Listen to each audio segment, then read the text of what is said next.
2 దోణెల మునగ చేపలు నింపి పేతురు కదా అన్నాడు. వెళ్తానే ఉన్నాడు. ఇక నన్ను వెంబడించు, మనుషుల్ని బట్టి జాలరిగా చేస్తాను అన్నాడు. తేల్చుకోవాల్సింది పేతురే. 2 దోణెల చేపల యేసు ప్రభువా. తగిలేడంటే మాత్రం ఏదో ఒకటి చేసే కూర్చుంటాడు. మొత్తం చదువుకోండి మీరు. ఎలీషా దగ్గర ఏలియా కూడా అంతే. చేరపోయి దుప్పటేస్తాడు.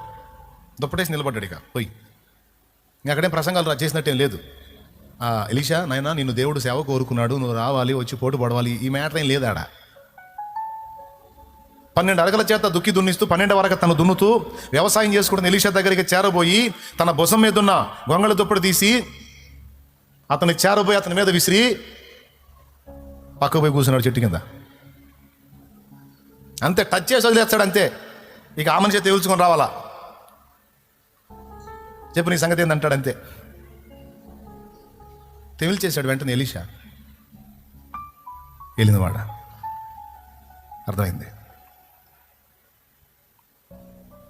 నేనేం చేయాలో నాకు కర్తవ్యం అర్థమైంది. నాకు దేవుడే కావాలి.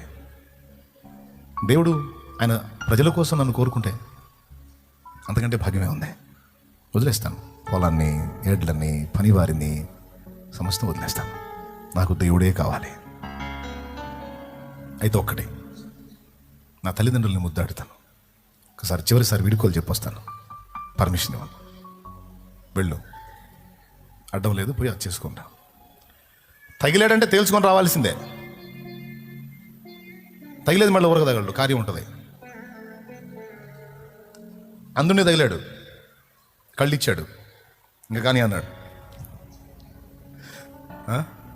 జక్కని తగిలాడు, మరి నీ ఇంట్లోనే ఉండాలా, నేను నీకోసమే వచ్చా అన్నాడు. నశించిన దాన్ని వెదకి రక్షించడానికే వచ్చా, నీ సంగతి చెప్పడానికి వచ్చా. మరేంటి నువ్వే నీ ఇంటికే అనేటప్పటికి ఇప్పుడు అతను తేల్చుకోవాల్సి వచ్చింది. ఇప్పుడు డబ్బా దేవుడా తెలుసుకున్నాడు. కళ్ళు లేని అందుడు తెలుసుకోవాలా, ఊరా ఏసా? ఏసే. నయోమి చెప్పింది, నేనా, నా దేవుడా, మోయాబా? చెప్పే లైఫ్ కావాలి నీకు. ఒకవేళ రూతు మోయాబునే కోరుకుంటే వార్పా పోయినట్టు అడ్రస్ లేకుండా పోయేది. కానీ ఆశ్చర్యం చూడు, ఇప్పుడు రూత్ అడ్రస్ మన బైబిల్లోకి వచ్చింది. రూత్ అడ్రస్ కోట్ల మంది ప్రజలకు వచ్చేసింది, తరతరాలకు వచ్చింది. యేసు పేరు వచ్చిన కాడలో, ఆయన కూర్చున్న మ్యాటర్ వచ్చిన కాడలో రూతు టచ్ అయింది. ఒకవేళ నయోమిని విసర్జించి, దేవుడిని విసర్జించి, ఒకవేళ మోయాబే కావాలి, మోయాబులో పెళ్లి కొడుకే కావాలని పోతే ఓర్ప పోయినట్టు రూతు కూడా అడ్రస్ లేకుండా పోయేది.